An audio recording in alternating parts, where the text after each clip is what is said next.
Ahoy, Rinkrats and Kraken fans. Welcome to Season 1, Episode 8 of The-Rink's Kraken Hostile Seattle Rinkcast, live from the Puck Hockey Studios. Puck Hockey, PUCKHCKY.com. Head over there, get some gear, get some rink wear, get your hockey-themed jerseys and all that good stuff over there. I know you guys all know the spiel, so I'm not going to belabor that point too long. But so today is Thursday, December 2nd, 2021, and I am your host, Jeff Osborne. That is the Osborne way.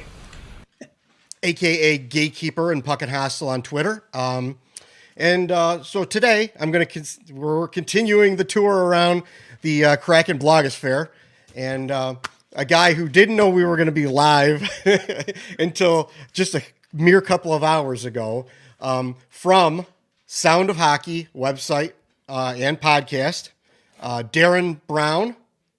Hello, welcome, Darren. Hey, thank you. Thanks for having me on, Jeff. I'm happy to be here. Yeah, no, it's great. I want to. In my previous life, it became a toxic fan base where there's fights, sites fighting back and forth and stuff like that. And this is a new fan base. Everyone's starting fresh. Like, we should start off on the right foot. So that's why I figured, we would all kind of share and collaborate kind of thing. Yeah. So that was kind of my idea. No, and that's not our plan either, is to be, any kind of, I mean, ironically, you're hostile because of the name of your show, but we don't have any hostilities other than that, I don't think so. But no, and the funny thing is, we've gotten to know people really well here in the market too. So, absolutely, we're looking to expand the community as well and understand we're all pulling on the same rope ultimately. Yeah. And everyone has their own unique voice, just because you listen to one podcast or you listen, or, you read one website doesn't mean you can't read other ones. There's, various points of view on all this stuff.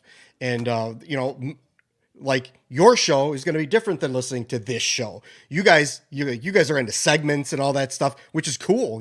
It's different. It's something unique to you guys, and that's great. But this is not what we do here, or what, maybe, other people do. Like last week when I was, with the other guys, they have a great show too. RJ and those guys, they have a great show, and but it's different. Everybody's different, and there's enough time in the week, and there's enough room in the fan base for everyone to share, I think. Very true. Yeah. So give us the whole spiel. I mean, tell us about your website. You tell us how you get started. I mean, you can let me know about Andy and John. Yeah. So, the story is it starts really with John. So his story is a fascinating one. He's a regular guy who had a big part in actually bringing the team to Seattle, and that's a absolutely true story. He started a long time ago, like 10 years ago now, he started the NHL 2 Seattle movement. And basically his story is that he's from San Jose, moved to Seattle a long time ago, got into hockey in his 20s. And when he moved to Seattle, he was like, hey, this feels like a hockey market, but there's no professional hockey here, which is weird, because there was WHL, right? There were two WHL teams that were well supported. And so he started to kind of like feel it out a little bit. And he was like, this is a real thing. There's a market here. And so he was the one that was really kind of rallying people in the community to get out to city council meetings and things like that to try to get them to agree that yes, hockey belongs in Seattle. And then, so he's been a huge integral part of it. And so I'm a big Minnesota Wild fan at heart. Like, that's where I grew up. And so I moved to Seattle maybe 6 years ago. And right after I moved here, I started doing a Wild podcast, and we had John on as a guest, and we were like, hey, let's just talk about how this whole hockey in Seattle thing might actually work out. And at the time I was living here, so I had at least a grasp of what was happening in the market. And so John and I got to know each other a little bit, and all of a sudden my old Minnesota Wild podcast broke up. And then I was writing for NHL 2 Seattle, and we were doing our own podcast called Sound of Hockey, which we started actually 3 years ago now. And then when the team actually got awarded, and we were like, hey, maybe it doesn't make sense to be called NHL 2 Seattle as our main website anymore. We took kind of the branding of our podcast that we felt we had built a decent brand with that, and expanded that into our website. And so that's where we're at now. We have the website. We're putting up new content just about every single day. A lot of great coverage. We have myself and Andy Ide are doing a lot of writing there. Andy Ide also works for the team a bit. He does some freelancing for them and for NHL.com. And then he's been a Seattle Thunderbirds beat writer for a long time before that. So a lot of great knowledge, I think, amongst the three of us. And we have some good people supporting us too that are helping out with some different things. And so I think we're doing some really unique stuff, some really fun stuff. Andy and I are at every game as press, and John's at every game as a fan. And we're having a great time with all of it. So it's been pretty awesome so far. Yeah, that's great. Like the guys last week, they got creds too. Like I'm like, that's something, and I'm going to keep saying it because this is the world that I live in, is in Chicago, where you would not get blogs with credentials. That's just not the way it works. They don't trust the blogs. They think that we're the dirty bottom dwelling people, and we're not worthy of being able to do that. But this nice new franchise, the Kraken out there, are now embracing that kind of alternative media, and that's awesome. Like Brandon Seeley over at the 32 Crew, he's a good friend, of the website, and like he did his thing, and like the team could have, they could have slapped him down and told, give him a cease and desist and just said, stop what you're doing. But instead they took a whole different approach. And we talked about it, so I don't want to belabor that point, but it's great how this franchise is embracing alternative media, alternative everything to get the fans involved. And I think other teams need to follow suit. Yeah, well, I think they recognize that. I mean, it is a new market, and frankly, there aren't that many people here that really know hockey, right? There are some, because there's, like I said, there's the junior teams, but I mean, people haven't been covering NHL hockey here for a long time, so they need some knowledgeable people to come in and talk about it, and maybe have different opinions, different viewpoints, things like that. But yeah, you're right. I mean, it's a new market, which is probably a benefit for us, but also, I mean, from a Sound of Hockey point of view, right? We've been talking to folks from the team for a long time, and so it's I think we were pretty well connected by the time it was time to request that we got into the building, and so we felt like we were pretty well set up for that. But I think definitely Andy helps you with that. Yeah, certainly. Well, and like I said, John too. I mean, he's had such a huge part, and everybody knows him. He's the mayor of Seattle hockey here. So yeah, pretty much we knew where we were going, and we knew that we had a chance for that. So we were happy when it came through. Certainly. I think I've been following John for a while on Twitter, like a long time before the the team was announced. Well before that, because I had gone to Seattle, and if you guys don't know, the fans might know, but I'm in Chicago, and so I Midwest. I understand the whole Minnesota Midwest thing, but I went to Seattle with my my now wife for our 10-year anniversary of dating, and we wanted to pick a city that was just like we had heard good things about, but it wasn't the usual, it's like Cancun or, LA or Florida, whatever. We wanted to pick something that was kind of a little bit off the beaten path. And so we picked Seattle, and we went out there and we just had a blast. We loved everything about it. It was in February, and it was still like it had snowed once, but not much. Yeah. And, the next couple of days it was in the 50s and 60s. Like, so, the weather was great. We loved it. And we've been back she's been back a couple times since. I've been back since. We're going there again at the end of January. We'll be there just in time for the Olympic break, by the way. So there's going to be no home games. So I couldn't even go see a Kraken game, but that's a bummer. Yeah. But anyway, so, it just, I've been following him for a while, and because of the connection of me liking Seattle, me wanting to see a hockey team in Seattle. Now it's there, but I remember following his Twitter handle years ago. Yeah, it's been around for a long time. Definitely. It's great. So anyway, let's get to some Kraken hockey. Let's move a little bit here. Yeah, give the people what they want. Yeah, give the people what they want. Especially now, because last time they were like on a 4-game. Last time I recorded, they were on like a 4-game losing streak. Yeah. So anyway. Right now, the Kraken are they're 8-13-2, which if you look at it on the outside, doesn't look great. But with what they came from, the last time I recorded, they were 4-12-1, I think, or something like that, which is considerably worse. They're actually slowly climbing up the standings, not much, but a little bbit here and there. Their goal differential is getting a little bit better, but. Give me your guys' opinion on, how the season's gone and where we are at this point. Yeah.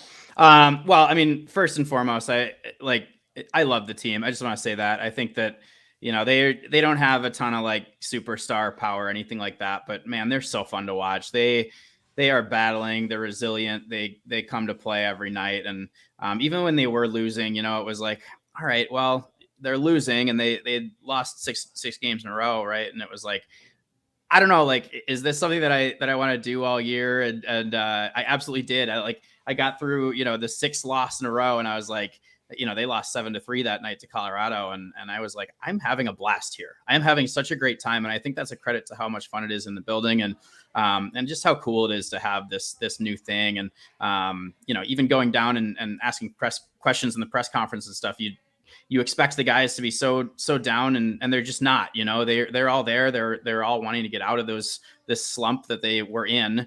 And it's a good group. It's a good team. It's a good market. It's a good franchise. So it's been a ton of fun so far. I want to say that as far as what has transpired this season, I think, early on, what we were seeing was like, they were playing pretty well. They weren't finding ways to get points or get wins or whatever, but they were playing pretty well. They won a couple of games, right? But then as it progressed a little bit and they lost a couple of games and they started to get this feeling that every time they screwed up, the puck would end up in the back of their net, right? Because they weren't really getting the goaltending. And, I'm a goalie too, so it's hard for me to be like, oh, it's because the goaltending. And I don't want to even blame the goaltending because I know how goaltending ebbs and flows. And there's times where pucks hit you, times when pucks don't. But that's really what it boiled down to, I think, was that, as they started to lose games, every time they'd screw up, it would go in their net. And so that gets in your head as a player that now I need to play perfect because I can't make any mistakes because the puck's going to go in my net, right? And so I had been saying for a while, all that needs to happen is Grubauer or Drieger needs to show up and just steal a game. And then sure enough, right, they both have played great all of a sudden. Drieger got hurt again, but they both played great all of a sudden. And now look what's happened with the team, right? They're all playing great in front of them, and they're selling out. They're blocking shots. They're doing everything that they need to do, and that's why they're suddenly winning again, right? And they're starting to play with confidence too. And so they don't. You can see it. Like there's a difference in demeanor. Like they don't think that the puck is going to end up in the back of their net if they screw something up. So it's fun to see this transition here that they've gone from losing every game to now all of a sudden they even last night against the Red Wings, right? Like. They ended up losing in the shootout, but they never would have figured out a way to grind out that point at the beginning of the season. And so seeing them grow and shake off some of these things that they had early on, it's been really, really fun to watch. So that's kind of my take on it so far. Yeah. I mean, anyone who expected them to be the next Vegas Golden Knights was just not paying attention. They were just, reading the headlines because that just wasn't what it was going to be, especially when you saw, how they picked the team and what the team consists of. Just not what Vegas had. Teams were smarter this time around. They didn't, give up guys to not get other guys as much and stuff. So, they have good goalies. They play pretty good defense and they possess the puck a lot. When you put all three pieces together, that is going to get you wins. But they were not putting all three pieces together. Yeah, it's funny you mentioned you're a goalie. I think everybody in the blogosphere is a goalie because I'm a goalie too. My head's the gatekeeper, Okay. Yeah. So, I feel you on that. I was harping on him all season. Like, listen, this is it's not the defense really doing anything. And I got into some debates back and forth with some people on Twitter about it. Like, yeah, it's a game of hockey. They're going to give up chances, but they look worse when every chance ends up in the net. And that's what was happening. Mm-hmm. They were, usually you win a game if, you can win a game if your goalie makes the saves he's supposed to make, and he makes a couple of them that he wasn't supposed to make. I don't know how, I think Jeff Merrick said that, but I mean, that's kind of how it was. And they weren't even making the saves they were supposed to make. They were just, they had the yips. And yeah, I mean, it wasn't. I don't know if I'd agree with you on that. I think most of them they were making the saves that they were supposed to make, but there wasn't the big save, right? Like if it ever was like a breakaway or a 2-on-1 or anything like that, that was like they weren't getting the saves on that. They weren't getting bailed out, right? And I think it took until the Washington game to start feeling like, okay, they've bailed him out a few times here. Grubauer's bailed them out a few times. He's made some great saves that he wasn't supposed to make. I think back to there was a play in the first period in that game where Connor McMichael stole a puck at the Washington blue line and came in on a breakaway. And every game up until that shot ends up in the net, right? But that night, Grubauer makes the save, and you're like, okay, they got a chance tonight. Like right then and there, it was like they got a chance because Grubauer just made the save that we may not have expected him to make in other games before that. Yeah. So, yeah. I mean, yeah, it is debatable, sure. But I just felt like, you get those. I just didn't feel that they were making the saves that they needed, that they really actually needed to make. But anyway, they are starting to make the saves, and they're making the spectacular saves. Some of the ones they're not supposed to make, they're making now. And it's too bad Drieger ended up on the IR because he was actually playing better than Grubauer. And I'm a fan of both goalies, but for something with me that I've been noticing a lot with Grubauer is these shots that are they're hitting them and they're squirting through. And like the one that went off the post yesterday that Lausanne saved from going in, like he's not getting solid pieces of a lot of these pucks. And I don't know why necessarily it is. It's just not happening for him at this point in time. So you're seeing a lot of stuff squirting through him, dribbling through him, when Drieger's doesn't seem to be having that problem as much. That's what I've been noticing, at least lately. Well, I mean, Drieger's had 2 good games, right? I mean, it's very small sample size. So yeah. I think with Grubauer, he said himself the other night in the press conference, like sometimes pucks just hit you. And people laughed in the media room, but I knew that he was being honest when he said that, right? That's a real thing for goalies. And I know you can attest to this. Like when you're on and you're confident, pucks are hitting you, right? And it doesn't matter how many guys are in front of you. If you can't see the puck, whatever it is, the pucks just hit you. There's no way to explain it, that phenomenon. I mean, you think you're doing everything the same way. You feel confident going into a game. I mean, I'm somebody who has a lot of ebbs and flows in my game too. Like I'll have these big slumps where I can't stop the puck at all. And I'm going through one right now, in fact. And it's like, I think I'm at the top of the crease. I think my feet are quiet. I think it's all those things that you're supposed to be as a goalie. But for some reason, the puck's just going through me. And, I think Grubauer has looked very different though, since that win in Washington, right? You're right that one snuck through him and then it hit the post and Lausanne swept it off the goal line. And even the goal that got disallowed, right, where it was the bad angle, like that one wasn't great. But I mean, other than that, like, I don't know. That's what I thought all along though too, was it was hard to blame the goalies just because of the types of shots that were going in were usually like pretty high danger chances. But at some point you look at the broader scope of what's happening, you're like, but they aren't making the big saves, right? So I think they've started to make the big saves. I think you're like you just said, it stinks that Drieger is back on IR, but hopefully he's back within a week here and we can get back to him rolling, because he was really starting to show what kind of a goalie he can be too.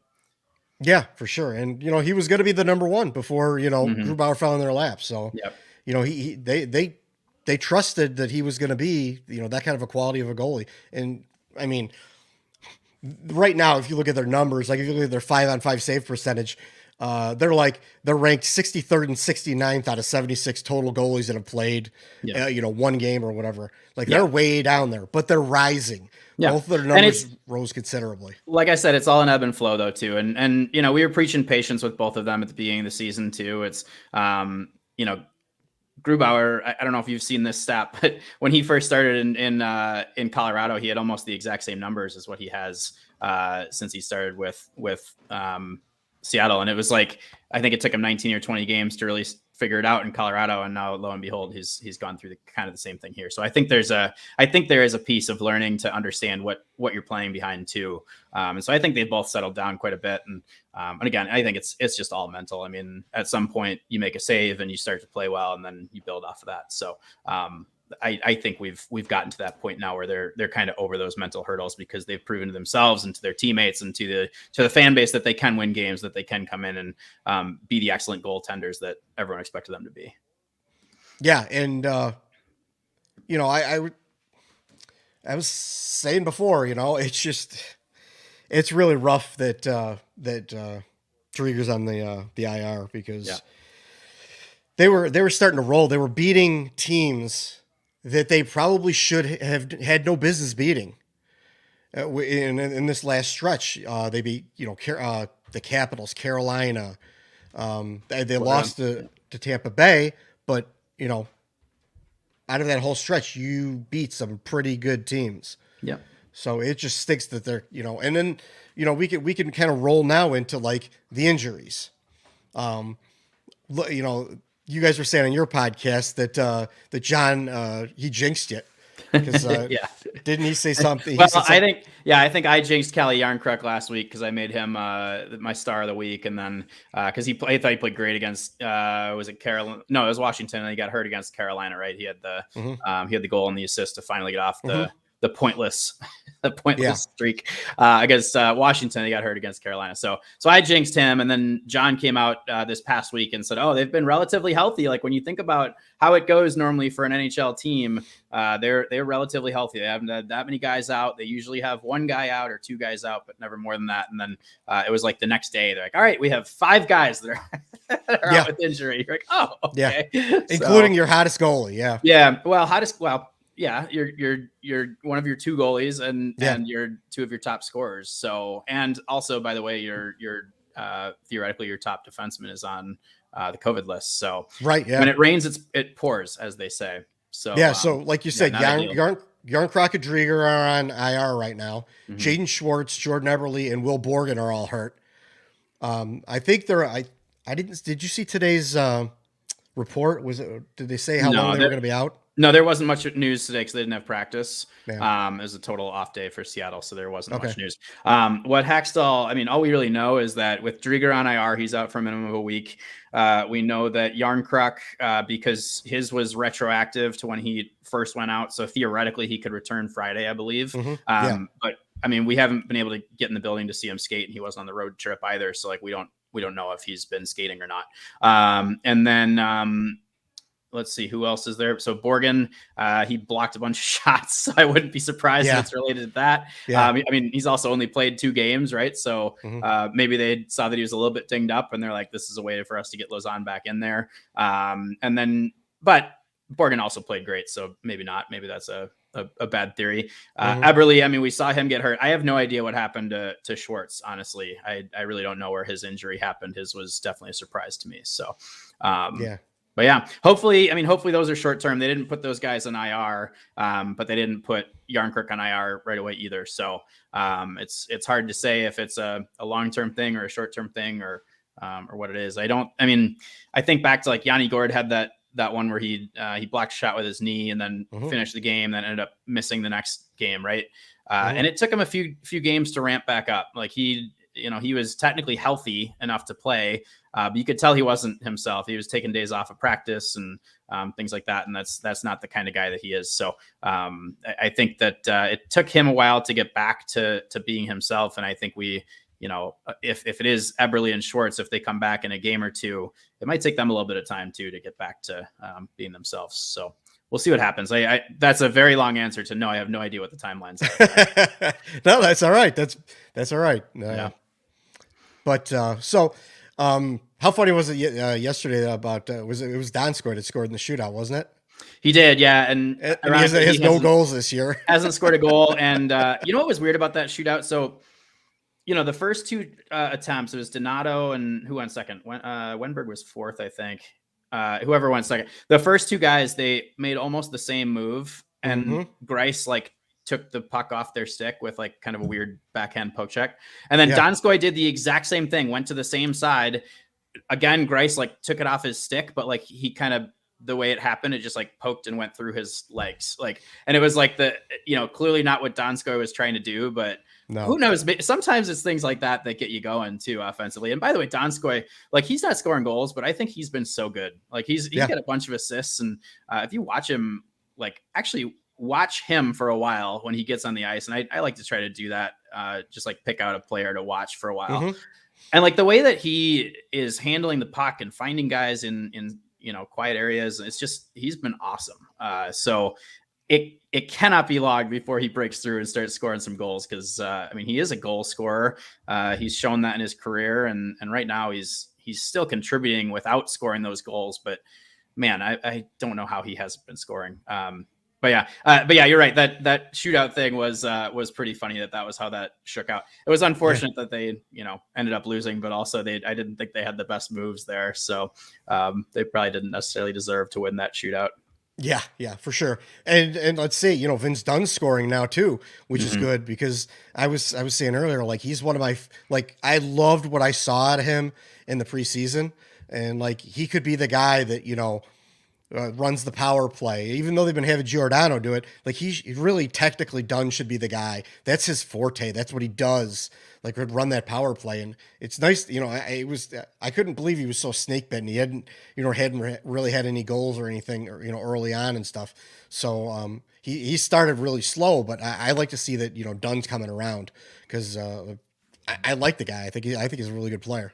Yeah, I mean, from a defensive standpoint, though, goals kind of come and go too. It's not always about where the puck's finding the net. I think, just my opinion with defensemen, because it's like sometimes pucks get through, sometimes they don't. Similar to goaltending, right? Sometimes pucks hit you. With defense, sometimes pucks get through, and there's guys in front, and it happens to get through and deflect off a stick and go in the corner or whatever. So I've really liked his game though for a while. I think there was a stretch where I think they were moving him around a lot. They had him playing the right side also, which is not his natural side. And so, with Borgen in the lineup too, that's another piece of it, is when you put Borgen in the lineup, he's a right shot. So now Dunn can go back to the left side. So, but I think they were, I don't think he likes, I think he's fine playing either side. And we actually asked him that at one point, like, how do you feel about playing the right side as a left shot? And he's like, I'll play wherever. I don't care at all. But I just think, like, for a relatively young defenseman, moving him back and forth all the time is not a great thing. So I think they just need to put him in a spot and let him get comfortable there. But, it's tough because they have so many left shot guys, right? So at some point, somebody has to play the right side. But that's one piece of it that I think is kind of being overlooked right now, is that they have moved him around a lot from the right side to the left side. And I think that's a hard thing for a young defenseman to do. But it's something that people forget too, that he's still young. Like he's got a lot of experience. He's got a Stanley Cup. Like he's still like 22. Like that's young for a defenseman, no less. Like defensemen usually take a couple more years to marinate, before they're going to be able to play regular minutes in the NHL. And he stepped in early. And so, people need to remember he's still young. Yeah. And he's a huge part of the team. So that's a good thing. For sure. Playing big minutes. And Ryan Donato. Let's talk about Ryan Donato. How about that, huh? Yeah. Yeah, no, it was a good game by him last night. He's always been an interesting player for me. And, I talked about being a wild fest. Like I watched him up close and personal with Minnesota for a while. And I always found it odd that, like, every team he's ever been on, right, he starts, they bring him in. He had it with Boston, with Minnesota, with San Jose, even with Seattle, right? They bring him in. They're like, all right, this guy can score goals. They're going to give him every opportunity to do that. They're going to give him power play time. They're going to give him everything, right? And then little by little, he just moves down the lineup, further and further down the lineup. And then all of a sudden he's on the fourth line, he's scratched, whatever the case. And that happened again in Seattle, right? He's on the fourth line, he's getting scratched, which is fascinating. I don't really understand how that happens, because then you see nights like last night where all of a sudden he puts it together, finds the puck in the right spot, and he shows you the shot that he has and what he can do offensively. So there's got to be something in his game, and I personally haven't quite figured it out yet, but there's got to be something in his game that makes coaches kind of move him down the lineup as time goes by. But it seems like initially they all want to give him that chance to really shine, and then as the season goes on, it's like they bump him down the lineup. But yeah, last night it was fun to see, and especially after they had the injury bug hit him, and he blocked that shot off the top of his foot and went down the tunnel. And we're like, well, here we go. Here comes injury number 15 or whatever. Yeah. And he's right back out and he scores a goal immediately. So it was an awesome performance. And I think that added a little bit of, icing on top of the cake there, that his first goal came right after the injury, or the perceived injury. And then he gets the game tying goal later on too. It's just a beautiful shot. So yeah, good to see from that guy. Absolutely. I mean, he's tied for fourth on the team in goals. So yeah. I mean, it's no slouch. No, I've always thought he's a good player, and that's why it always confuses me. I don't understand what happens to him with his teams that he plays on. It's like, just over time, he plays himself out of favor somehow. And, but my opinion, I watch him play and I'm like, all right, this guy looks good. I think keep giving him chances. He's going to eventually give you some goals. And that's what he did last night. Yeah, for sure. So they had this road trip. It looked like it was going to be a nightmare road trip. Like all the top teams lined up right in a row. Yeah. And, and Buffalo. Yeah, and Buffalo in the middle. Yeah. Well, I mean, you had Chicago in there too, and they lost to Chicago. And that's true. But Chicago had started to play, right? I mean, Patrick Kane was out for a while. They fired their coach, and since they fired the coach, they had started to play a little bit. Marc-Andre Fleury was looking back. So, I mean, I wasn't totally surprised that they got beaten by Chicago when they got beaten by Chicago. But anyway, back to the road trip. Carry on. Yeah.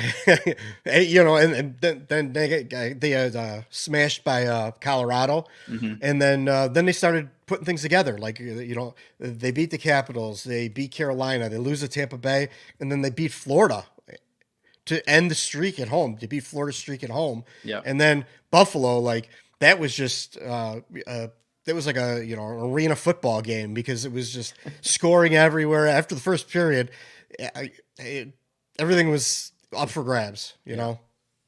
Yeah, it was. I mean, it was a great road trip. It would have been really nice if they could have figured out how to get a win in Detroit just to close it out, right? A 3-1 road trip, again, with some really good teams in there, would have been pretty incredible. But as it is, 2-1-1 is pretty good too. The funny thing about it, and I wrote this today in my follow-up to last night's game, is that when you think about a 2-1-1 record with 5 points, for some reason that feels so much better than a 2-2 record with 4 points, even though it's only 1 point, right? But it does. I mean, they come home from this road trip now, and they have to be feeling good about themselves. I mean, even with the loss last night, like when you consider what happened leading up to that game, right? They lost so many guys all of a sudden that they were expecting to have in the lineup that are huge contributors, and they went with the next man up thing and found a new guy to contribute in Ryan Donato. So there's got to be some good feelings coming off of the road trip, no question about that. And talking about like looking at it beforehand, I said a bunch of times, I was like, okay, they've lost 5 in a row. They've lost 6 in a row.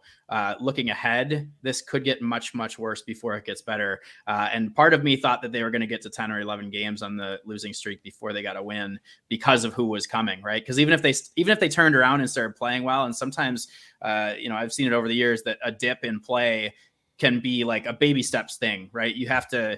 Sometimes you have to really bottom out like they did against Colorado. I think they hit rock bottom in that game. But then sometimes it takes little baby steps, like, okay, we played a little better this game, but we didn't get the win. We played a little better this game, but again, we didn't get the win. And then finally you get one, and then things start rolling a little bit. It was like they snapped out of it like that. They hit rock bottom. They had this great response to, the fans, I think, really picked them up, oddly, in the third period in that Colorado game, because they were cheering and they were loving it, even though they were down 7-1 and 7-2, 7-3. And so it happened quickly. They snapped out of it. They beat a good team in Washington. And again, they started to get goaltending, and they started to believe that they weren't going to have all their mistakes end up in the back of the net. And I think that was when they were like, you know what, let's go. Let's start playing now. And so they did it. And, I still don't know if they're like ever going to get back in this playoff race, but it sure is fun to see them start to play some good hockey and beat some good teams. And, I believe they can do it. I think they have a long road ahead of them and a very uphill climb, but it's been pretty cool to see this stretch of very positive hockey of late. Yeah, for sure. That's kind of a good segue. You're kind of talking about the playoff race and stuff like that. Mm-hmm. We're going to kind of go in that direction, which is, kind of a two-parter here. We could talk about the playoffs part second, but first, I was going to kind of bring up, like, the rest of this division. What do you think of this division? Like, it's not really shaken out the way people thought it was going to shake out, with Vegas starting the way they did, and it's now kind of all jumbled up. Mm-hmm. But, you could easily see teams like the Ducks falling down the standings and San Jose getting cold again. And then, then Seattle could jump into that 4th spot. I don't think you're going to see them, finish ahead of Vegas or Edmonton or Calgary, but they could get in that in between, that kind of wild cardish 4th spot, however it shakes out, kind of thing. Mm-hmm. I'm looking at the standings. I think the team that I don't really buy yet is the Sharks. I think that I could be proven wrong, right? I know that they've got a bunch of young guys that are playing well. So maybe they're going to keep going. But you have to think that the Golden Knights get back in there. I don't really buy that the Kings are all that much better than the Kraken. But the Ducks, man, they came to town and they were really good. Like the young players that they have on that team. Troy Terry is freaking awesome. Comtois is awesome. And I mean, you could swear. Remember, we were talking about this on Twitter. No, that's right. Yeah, no, I won't do it. I will not do it. I refuse. No. Max Comtois. Yeah, you're talking about. Yeah. I mean, well, Max Comtois sounds like an inappropriate word, but it's not. It does. Yeah, it does. But no, I mean, they're a good young team, and you're right that like it feels like they're big time overachieving, but I think they're in there when it's all said and done. So, like I said, the Golden Knights, like, they're going to get back in there. They had so many injuries. They have a guy named Jack Eichel coming pretty soon. So, I mean, imagine that line. Yeah. So it's going to be tough. I mean, I don't know if I see the Kraken making the playoffs this year. I will say it's like at the beginning of the year, I was like, I absolutely think they're going to make the playoffs because I think that this division stinks. I think there's so many bad teams in this division. It's going to be, Kraken and Golden Knights are going to be the only two good teams. And I mean, Kraken got out to not a great start. A lot of other teams got out to really good starts. And I think the Ducks are for real. I mean, I don't know if they're going to be like a Stanley Cup contender, but I think they're one of the top teams in the division now for a while. I think that their rebuild has been a very successful one. So we'll see. I like, this division is much tougher than I thought it was going to be. I will say, I thought that they were going to have, not an easy road just because of everything that goes with being a expansion team and all the unknowns and all that. But I mean, there's a lot of good teams. There's, I think that every team except for maybe Vancouver could make a case. I think they all could make a case to make the playoffs. So it's not an easy road. And the Kraken dug themselves a really deep hole here too with this 6-game losing streak. So, but like you said, they're starting to climb a little bit. So who knows? Yeah, but I mean, what's going to happen. And then you mentioned Vancouver, but Vancouver and Seattle are tied in points right now. Yeah. So I mean, they're still close. I mean, if Vancouver was to finally figure it out, like they were like we thought they were last year, then maybe they could. But at this point in time, the franchise is in such a shambles that I can't see them. And I know the people, just across the border in Seattle are probably snickering at all, at Vancouver and falling apart and eating themselves from the inside out. No, I don't think that's the case at all. And I think there's a lot. I mean, it feels like there's sort of a manufactured rivalry right now, just because, it's like, well, they're right over there, so they have to be our rivals. But when you have two teams that are kind of at the bottom of the division, it's hard to get this really intense feeling of rivalry, which I don't think we've really gotten that just yet. And I don't think people are really lapping up the tears of the Canucks fans. But to your point about them being tied, right? I think they're going in opposite directions though. And now actually the Canucks have won a couple games here recently. But it feels like, you ever heard of the idea of biorhythms where like one day you're having a good day and then you have a few more good days, and then something bad happens and like everything starts to drop, and like your whole life is like a cycle, right? And I think that can kind of happen in hockey too, where like when things are going good, they go good for a long time and vice versa. It feels to me like things are going bad in Vancouver right now. And again, they've won a couple of games, so maybe their biorhythms are starting to go back up. But I think it just feels like the general trend of the Seattle Kraken is trending up. And I don't get that sense from Vancouver, although, we'll see. I mean, there's so much negativity around that fan base, and I don't think that negativity really exists for the Kraken. I guess you see some of it on social media, but I think they're a little bit few and far between. So, I don't see that much of it in the Kraken fan base. Compared to a long suffering franchise, right? It's pretty different. I mean, you see a lot of fans being like, man, I love it. I love the team even after they lose. And you see how they react in the building too. It's like, I think that Colorado game was nuts. Like the way that fans were cheering for the team, like I said, like it was 7-0 and they scored a goal and the place erupted. Like they had just tied the game or just pushed the team to overtime in the last 30 seconds. Or it was just like, was nuts to see that. And so yeah, I think people are still very positive. It's all very new, and I think no matter what they do, I think fans are going to stick with them at least for his first year.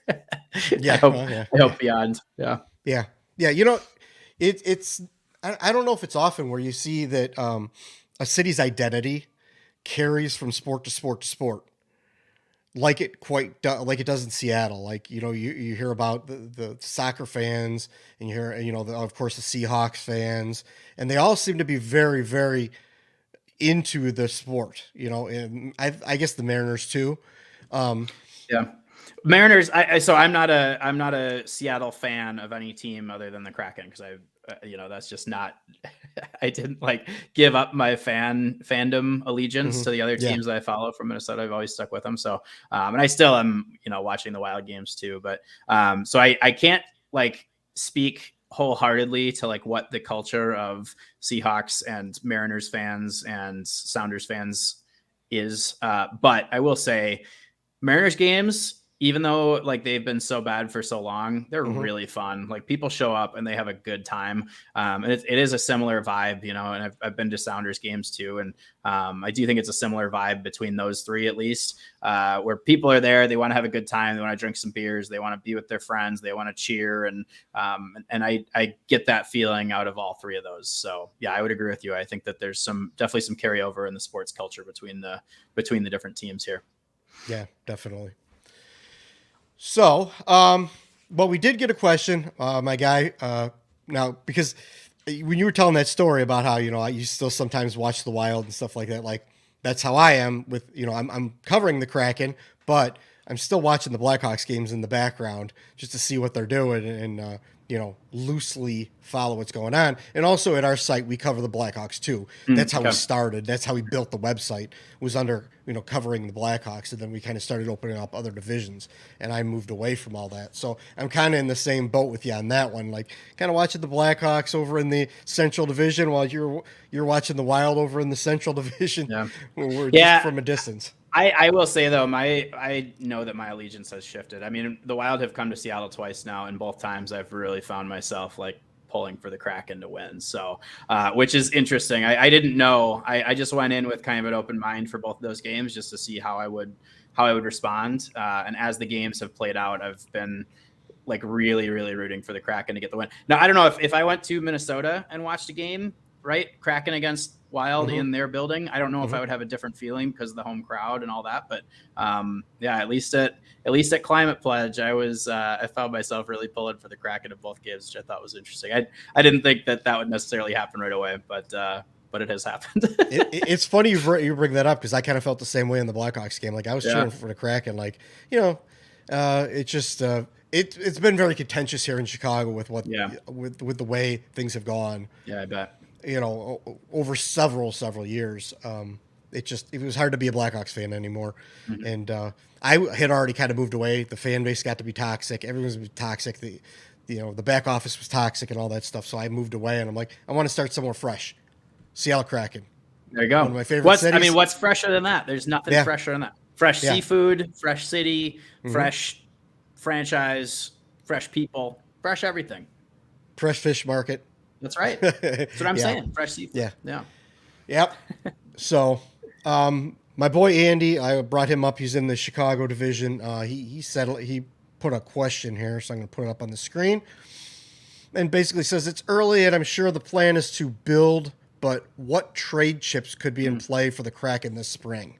That's a good question. I mean, if they fall out of it, there's a bunch of guys on one-year deals. Marcus Johansson, I think, could be. I know he's had some playoff success in the past. I feel like he could be there. I wouldn't be surprised if Giordano's name came up at some point if things got really bad, just because there's going to be a team that wants a guy like him in the lineup during the playoffs.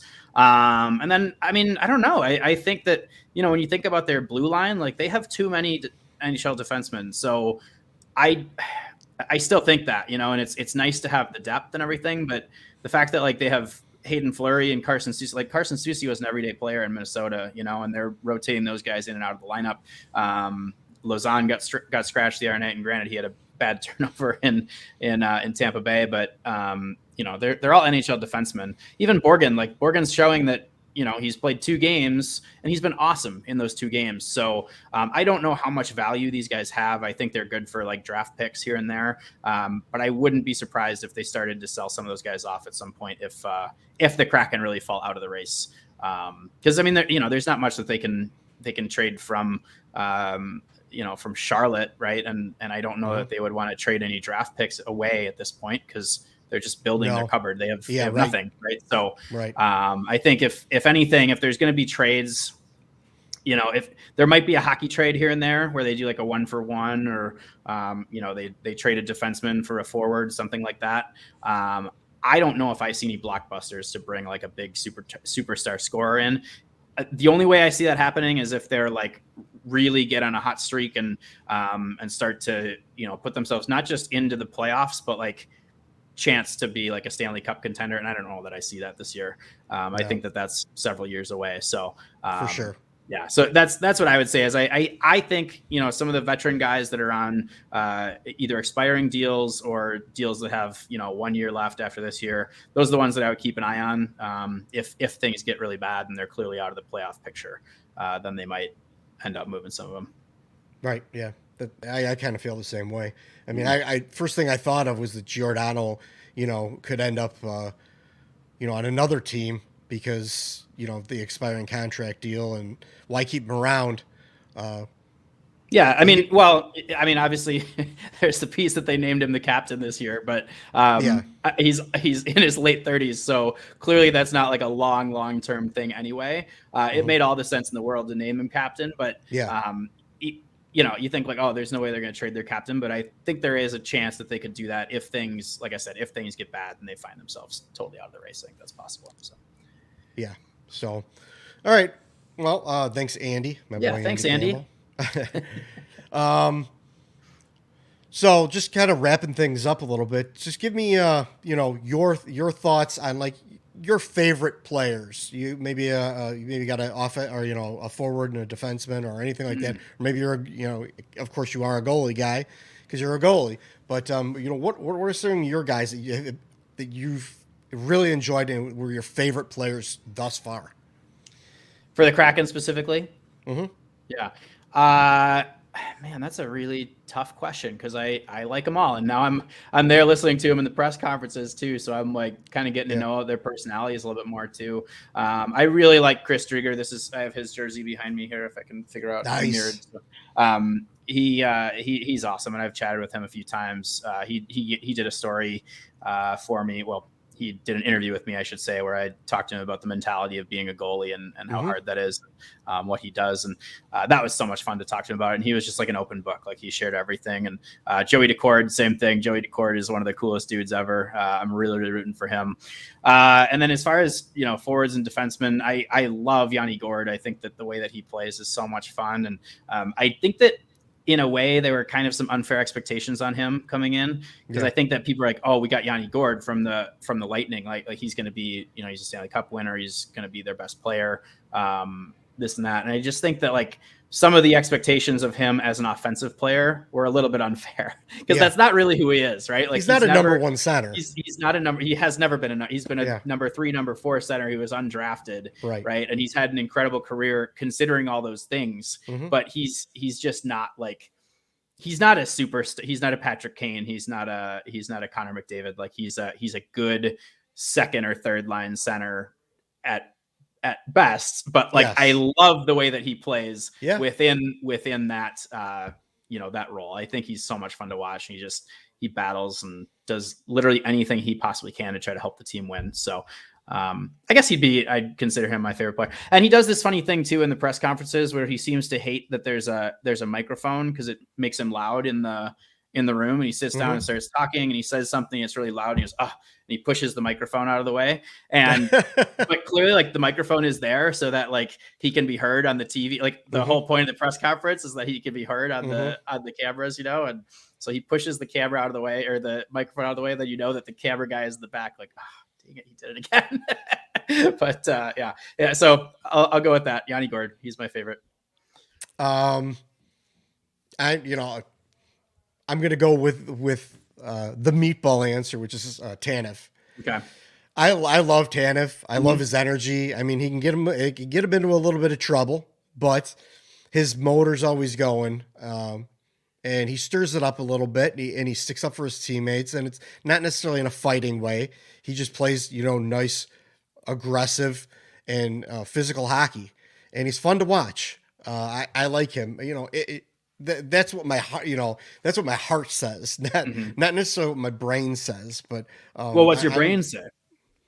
Yeah. Well, I really like Jordan Eberle. Yeah.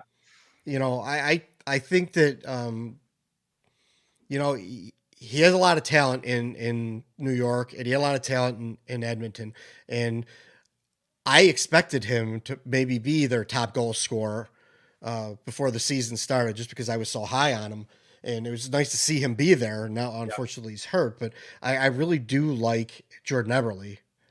But then, the goalies as well. I like both goalies. I'm not a huge Grubauer fan. Like, I was a little bit tentative on him in Colorado, but he grew on me, and now he's kind of doing kind of the same thing here. But I like Drieger and Joey Decord. Like, I like the three goalies that they had. Yeah. I was very happy to see what they got. I didn't want to see him go take a flyer on the Carey Price thing or all that silly nonsense. Yeah. That was clearly done because they knew that Seattle wasn't going to take Carey Price. Yeah. I think I think they kind of dodged a bullet by not taking him. I think that would have been a bad decision. Although I go back and forth on Tarasenko. That was the other name that kept coming up in the expansion draft. I wrote a whole piece on that saying, was the Vince Dunn versus maybe Tarasenko? And I came to the conclusion that I would rather have Vince Dunn, but wouldn't it be nice to have that? And Jaden Schwartz, right? Like, I don't know if Jaden Schwartz ends up here if Tarasenko is here, right? So you get two pieces out of St. Louis, and two very key pieces of the team, and also like, when the opportunity to get Tarasenko came up, like, it seemed like there was some serious damage done to him recently, both emotionally and physically. So in terms of like how he was going to be as a player moving forward. So I think a lot of people were really down on him. So it would have been buying when his stock was very low, right? And getting a good return on it. But I don't know. I go back and forth on it. Part of me is like, I wish they would have gotten him because he's a star scorer. But then I go the other way and I'm like, no, I'm happy with what they got from St. Louis, so I don't have any issue with it. But I was curious what your thoughts were. Here's another one that I want to ask you about. I saw you kind of snicker when I said that Lauzon got scratched the other night. I personally like Lauzon.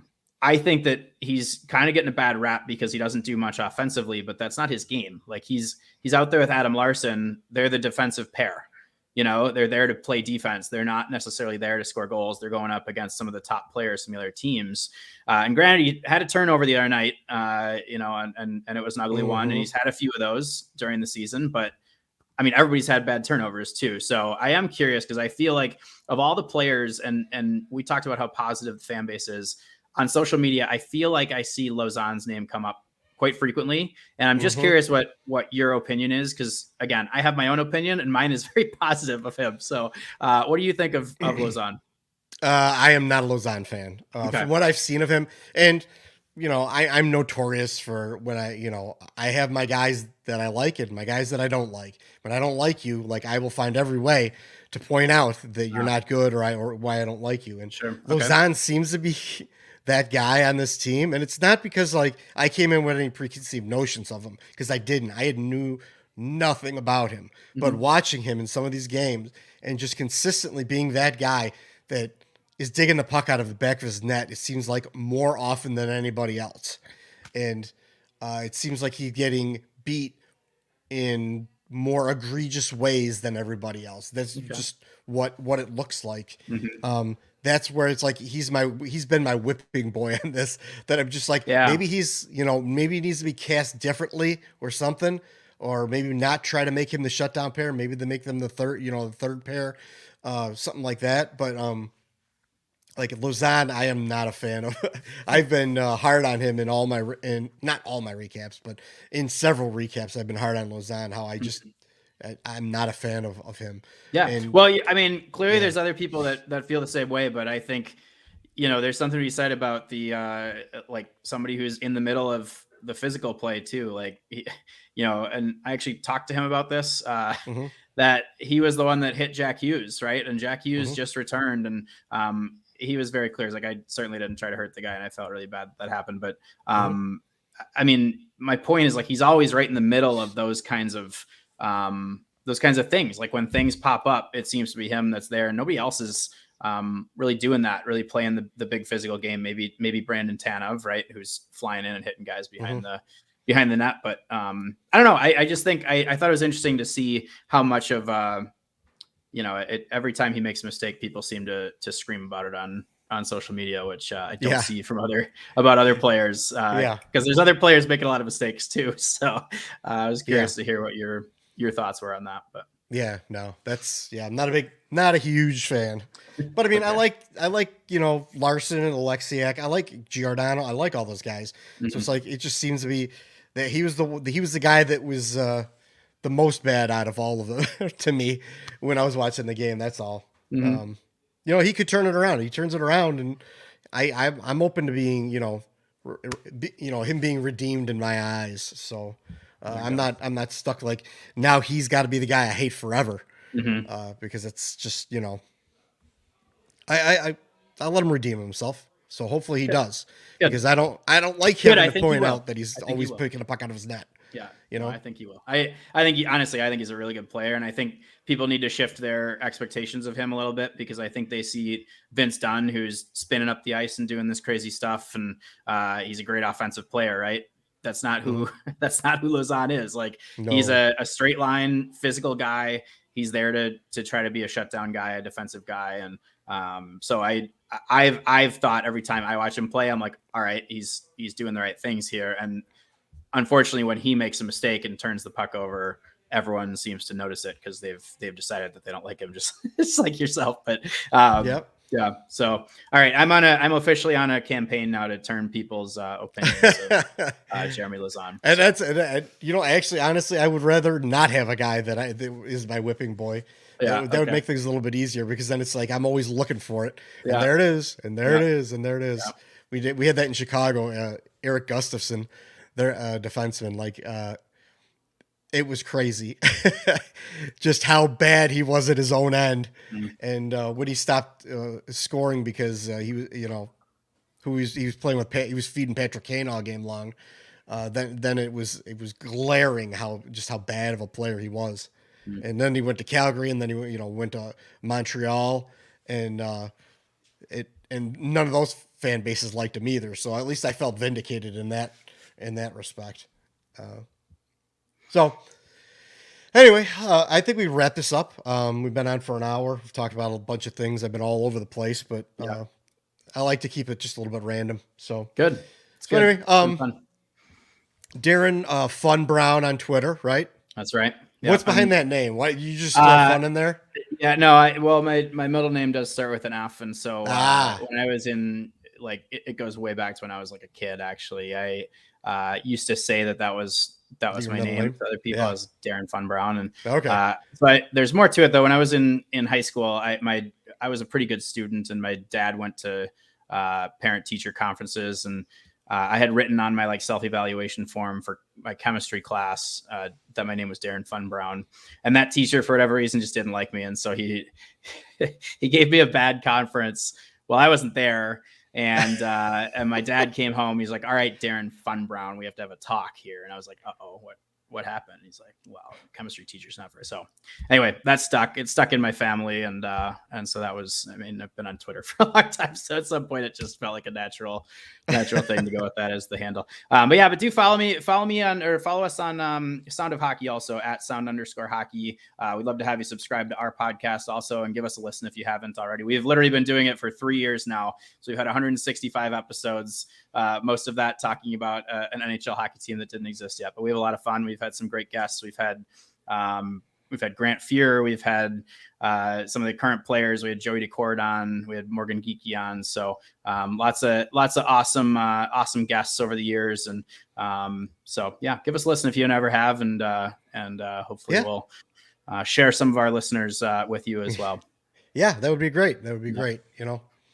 There's enough for everybody. That's right. So Yeah. That's right. Cool. And plenty of time in the day to listen to Seattle hockey pod. I mean, how many, there's lots of opportunities, lots of time to listen to people ramble on about Seattle hockey. So, and there's more than one place to do that. Yep, for sure. I agree. I completely agree. I don't have any other plugs right now. Let's see. I got, you can find all of our stuff if you listen to us. I'm going to remind you again, you can find all of our comprehensive content on www.the-rink.com, on all the popular social medias at The Rink Official.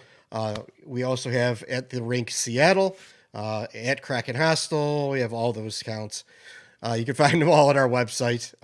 If you can, or if you haven't already, please head over to iTunes, rate and review us. You can subscribe on YouTube. You can do all that stuff. You can like us on Facebook, because we stream these on all the social medias. I guess with all that being said, and if you want to listen to a Blackhawks podcast, we run a Blackhawks podcast too. It's just called, just like this is the Kraken Hostel Seattle Rinkcast. That is the Chicago Hockey Rinkcast, Chicago Blackhawks Hockey Rinkcast. And head over there and check them out. Give them a listen too. And so that's all the paying all the bills and doing all that stuff. Oh, also, I don't want to forget about puckhockey.com, puckhcky.com. Go over there, get your Christmas presents. You get 10% off using the code The-Rink. Use that code. They have a lot of clearance stuff. They have everything you want over there. And you can throw, like, I don't have my hat on tonight, but my Rink hat, Rink t-shirt, something like that. That would help us out a little bit. And, but with all that being said, I guess, thanks for taking time out of your busy schedules to download, listen, or watch and support us. Until next episode, see you on the rink.